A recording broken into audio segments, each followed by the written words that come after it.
आप assistant professor पहले से हैं और पीएचडी हैं। जी सर। और किस साल में आपने असिस्टेंट प्रोफेसर का पद स्वीकार किया? सर 2014 में। आपको 7 साल हो चुके हैं, जिसका मतलब है कि एक प्रमोशन आपकी हो चुकी होगी, दूसरी होने वाली होगी। जी सर, ड्यू है। ड्यू है। जी सर। तो आप 6,000 में आपकी नियुक्ति हुई, 7,000 पे आप ऑलरेडी पहुंच चुके, तो थोड़े समय में 8,000 पे पहुंच जाएंगे। और अगर यहाँ प्रशासन में आए तो 20 साल लगेंगे वहाँ पहुँचने में। तो जिस पद पर आप हैं उससे 3 पायदान नीचे के पद पर क्यों आना चाहते हैं? सर प्रारंभ से ही मेरी रुचि और बचपन में तो बहुत सारी गलतियाँ होती हैं।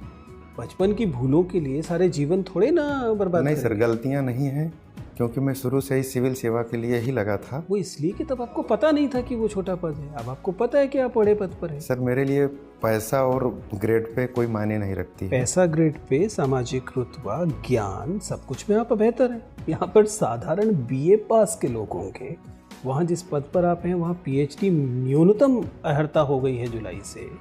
सर समझ पा रहे हैं मेरे कितना पास अंतर? ये जो एक्स्ट्रा जो स्नातक के अलावा जो अन्य अर्हताएँ हैं, ये प्रशासन में जाकर इसका मैं सही उपयोग कर पाऊंगा। वो छोड़िए ना, आपके साथ वाले व्यक्ति के पास तो नहीं होंगी, वो तो बीए पास होगा। उससे सर क्या, सबका व्यक्तित्व तो अलग अलग होता है, सबके बैकग्राउंड अलग अलग है, तो उससे बहुत फर्क नहीं पड़ता। मेरा शुरू से ही, प्रारंभ से ही, जब से हम लगे थे इसी सिविल सेवा के लिए ही लगे थे।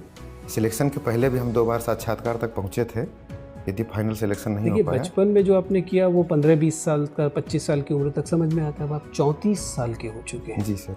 ये वो समय नहीं है जिस समय में व्यक्ति बजाय शोध करने के, बच्चों को जीवन में आगे बढ़ाने की, मेहनत करने की, फिर से वापस जाए और ट्रेनिंग ज्वाइन करे। जहाँ तक मुझे लगता है कि मैंने अपने जॉब के साथ भी मैं न्याय कर रहा हूँ। और चलिए पहले उसी पे बात कर लेते हैं।